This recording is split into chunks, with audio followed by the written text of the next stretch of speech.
Good morning, students. Students, today's topic is benefits of international business or need for international business. आज का जो topic है वो है इंटरनेशनल बिजनेस के बेनिफिट्स या इंटरनेशनल बिजनेस की आवश्यकता। यानी हमारे इंडियन जो फर्में हैं वो इंटरनेशनल बिजनेस क्यों कर रही है, उनको क्या बेनिफिट्स हैं, या कोई भी कंट्री दूसरी कंट्री से इंटरनेशनल बिजनेस क्यों करती है, क्या बेनिफिट्स है, क्या नीड्स है, वो आज हम पढ़ेंगे। तो इंटरनेशनल बिजनेस करने के बेनिफिट जो हैं वो टू टाइप्स के हैं, एक तो बेनिफिट्स टू नेशंस और एक benefits to firms. Benefits to nation में हम देखेंगे कि इंटरनेशनल बिजनेस करने से हमारे राष्ट्र को, हमारी कंट्री को क्या बेनिफिट है। Number 1, earning of foreign exchange. Earning of foreign exchange यानी विदेशी मुद्रा कमाना। International business helps a country to earn foreign exchange. यानी इंटरनेशनल बिजनेस से हमें किस चीज़ की हेल्प मिलती है? इंटरनेशनल बिजनेस करने से हमें विदेशी मुद्रा की प्राप्ति होती है, क्योंकि जब तक हम एक्सपोर्ट नहीं करेंगे तो फॉरेन एक्सचेंज हमारे पास नहीं आएगी, और जिस कंट्री के पास फॉरेन एक्सचेंज नहीं होती है वो कंट्री कभी भी डेवलप नहीं होता है। तो हर कंट्री चाहता है कि फॉरेन एक्सचेंज की अर्निंग होती रहे, तो इसके लिए वो क्या करता है, इंटरनेशनल बिजनेस करता है। इंटरनेशनल बिजनेस के अंदर वो एक्सपोर्ट का इनका काम करता है। तो इंटरनेशनल बिजनेस करने से सबसे पहला जो बेनिफिट है वो है अर्निंग ऑफ फॉरेन एक्सचेंज। तो international business helps a country to earn foreign exchange which can be used to import capital goods, technology, petroleum product, fertiliser etcetera. तो जब इंटरनेशनल बिजनेस के द्वारा एक्सपोर्ट किया जाता है तो एक्सपोर्ट करने से फॉरेन एक्सचेंज की अर्निंग होती है, और उस फॉरेन एक्सचेंज की अर्निंग को हम कहाँ यूज़ करते हैं? जब हम कुछ गुड्स या सर्विसेज को इंपोर्ट करते हैं, जैसे कैपिटल गुड्स को इंपोर्ट करेंगे, या कोई टेक्नोलॉजी को इंपोर्ट करेंगे, या कोई पेट्रोलियम को इंपोर्ट करेंगे, या कोई प्रोडक्ट को, या कोई फर्टिलाइजर, किसी भी चीज़ को अपन इंपोर्ट करते हैं तो उसके लिए हमें पेमेंट करना पड़ेगा, और पेमेंट हमें फॉरेन करेंसी में करना पड़ता है। तो वो फॉरेन करेंसी हमारे पास अवेलेबल होना चाहिए, और वो फॉरेन करेंसी हमारे पास अवेलेबल कब होगी? जब हम इंटरनेशनल बिजनेस करेंगे, एक्सपोर्टिंग का काम करेंगे तब। तो इंटरनेशनल बिजनेस करने से हमारे पास फॉरेन एक्सचेंज की अर्निंग होती है, जिसके बाद हम क्या कर सकते हैं, कैपिटल गुड्स को या टेक्नोलॉजी को इंपोर्ट कर सकते हैं।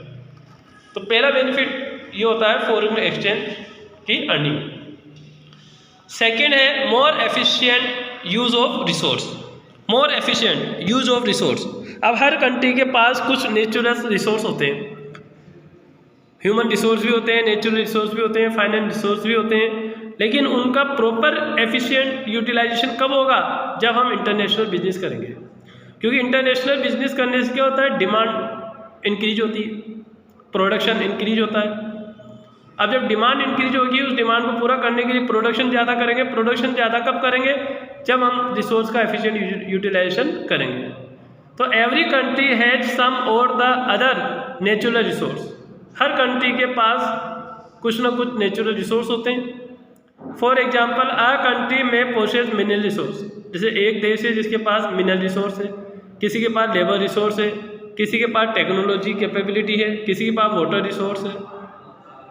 Every country tries to use that resource in the best possible manner. हर कंट्री चाहता है कि इन रिसोर्स का अच्छी तरह से यूज हो, अच्छे ढंग से यूज हो। And gradually they become more efficient and specialist in using these resource than any other countries.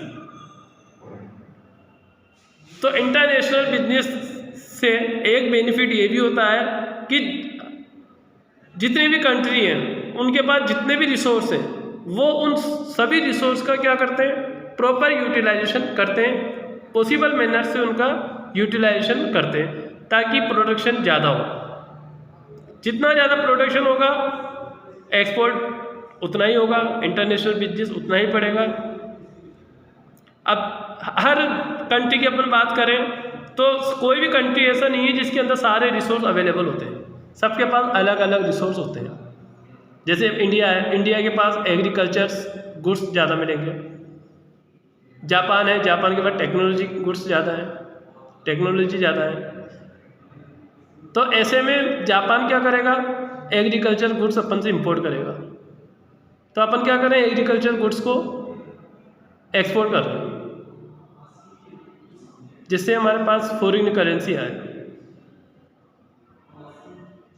तो हम उस एग्रीकल्चर गुड्स को एक्सपोर्ट करने के लिए क्या करेंगे, रिसोर्स का यूटिलाइजेशन करेंगे। तो सेकंड है मोर efficient use of resource, resource को ज़्यादा से ज़्यादा यूज लेना, ज़्यादा से ज़्यादा काम में लेना। नंबर 3 है improving growth prospectus and employment potential. Improving growth prospectus यानी आगे बढ़ने की संभावनाएं, एम्प्लॉयमेंट पोटेंशियल रोजगार के अवसरों में वृद्धि, यानी हर कंट्री चाहता है कि मेरे राष्ट्र में, मेरी कंट्री के अंदर एम्प्लॉयमेंट पोटेंशियल इंप्रूवमेंट हो। तो इसके लिए भी वो क्या करता है, इंटरनेशनल बिजनेस करता है। External trade boost up the economic growth of a country. अब एक्सटर्नल ट्रेड क्या करता है, बूस्ट अप करता है किस चीज़ को, इकोनॉमिक ग्रोथ की। किसकी इकोनॉमिक ग्रोथ की, ऑफ ए कंट्री, एक कंट्री की।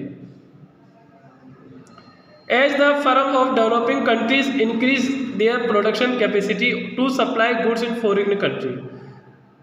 अब जो उस कंट्री की फर्म्स है वो क्या करती हैं, अपनी प्रोडक्शन कैपेसिटी को इंक्रीज करके फॉरेन कंट्री में गुड्स की सप्लाई करती हैं। Company can also import technical know how to utilise their resource. अब जो रिसोर्स है उनका यूटिलाइज कैसे हो, तो इसके लिए कंपनियां क्या करती है, टेक्निकल को इंपोर्ट कर लेती हैं। External trade creates employment opportunity directly as well as indirectly. International business से या एक्सटर्नल ट्रेड से लोगों को डायरेक्टली इनडायरेक्टली रूप से एम्प्लॉयमेंट मिलता है। क्यों मिलता है, क्योंकि जब आदमी एक्सटर्नल ट्रेड करेगा तो अपना प्रोडक्शन बढ़ाएगा, प्रोडक्शन बढ़ाने के लिए उसको लेबर चाहिए, तो वो क्या करेगा, जितने भी अनएम्प्लॉयमेंट लोग हैं उनको एम्प्लॉयमेंट देगा, तो इससे देश में एम्प्लॉयमेंट अपॉर्चुनिटी इम्प्रूव होगी। तो इंटरनेशनल बिजनेस से देश को एक फ़ायदा ये भी है कि उसकी ग्रोथ बढ़ती है और एम्प्लॉयमेंट पोटेंशियल में इम्प्रूवमेंट आता है। Number 4 increase standard of living, जीवन का स्तर बढ़ना, लाइफ स्टाइल बढ़ना। यानी पहले के लोग कैसे रहते थे और आज के लोग कैसे रहते हैं। आज के लोगों का आप लिविंग ऑफ स्टैंडर्ड देखो कितना हाई है, किसकी वजह से, इंटरनेशनल बिजनेस की वजह से, एक्सटर्नल ट्रेड की वजह से। In the absence of international trade it would not have been possible for the world community to use the goods and services produced in other countries। International trade की अनुपस्थिति में, international trade की अनुपस्थिति में ये पॉसिबल नहीं था कि कोई भी देश दूसरे देशों को सामान को यूज़ कर सके, दूसरे देशों की सर्विसेज को यूज़ कर सके। The people living in developing and under developed countries can use their product and increase their standard of living।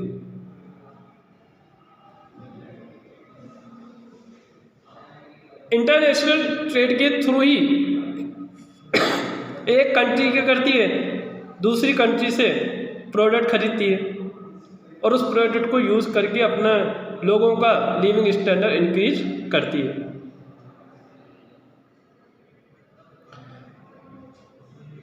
तो जिन देशों के अंदर हाई लेवल का प्रोडक्ट बनता नहीं है वो देश क्या करते हैं, इंटरनेशनल ट्रेड के द्वारा दूसरे देशों से वो प्रोडक्ट खरीद लेते हैं और अपने लोगों तक पहुंचाते हैं। जब वो लोग उन प्रोडक्ट का यूज़ करते हैं तो उनका लिविंग स्टैंडर्ड क्या होता है, इंक्रीज होता है। तो अपन इंटरनेशनल बिजनेस के बेनिफिट की बात करें तो इंटरनेशनल बिजनेस के बेनिफिट को 2 पार्ट्स के अंदर डिवाइड किया गया है, एक बेनिफिट्स टू नेशन और एक benefits to firm. Benefit to nation के अंदर 4 बेनिफिट अपन को मिलते हैं। एक तो earning of foreign exchange, more efficient use of resource, improving growth prospect and employment potential और increase standard of living. Earning of foreign exchange में तो क्या होता है, विदेशी मुद्रा की प्राप्ति होती है, विदेशी पैसा अपने पास आता है जिसको अपन दूसरे गुड्स को खरीदने में इन्वेस्ट कर देते हैं। मोर एफिशिएंट यूज ऑफ रिसोर्स के अंदर जितने भी रिसोर्स होते हैं हर कंट्री के अंदर वो उनका ज़्यादा से ज़्यादा एफिशिएंट तरीके से यूटिलाइज करता है ताकि प्रोडक्शन कैपेसिटी बढ़ सके। Improving growth prospector and employment potential, यानी हर राष्ट्र ये चाहता है कि उसकी ग्रोथ बढ़े और उसके लोगों को रोजगार मिले, तो इसके लिए भी वो इंटरनेशनल बिजनेस करता है। हर कंट्री चाहती है कि उसके लोगों का लिविंग ऑफ स्टैंडर्ड इंक्रीज हो, तो लोगों का लिविंग ऑफ स्टैंडर्ड इंक्रीज करने के लिए भी इंटरनेशनल बिजनेस किया जाता है। तो ये बेनिफिट है किसके, इंटरनेशनल बिजनेस के, किसके लिए, टू नेशन, राष्ट्र के लिए। अब नेक्स्ट टॉपिक है अपना बेनिफिट टू फर्म, जो कि अपन नेक्स्ट क्लास अटेंड करेंगे, उसमें अपन ये टॉपिक क्लियर करेंगे। Okay guys.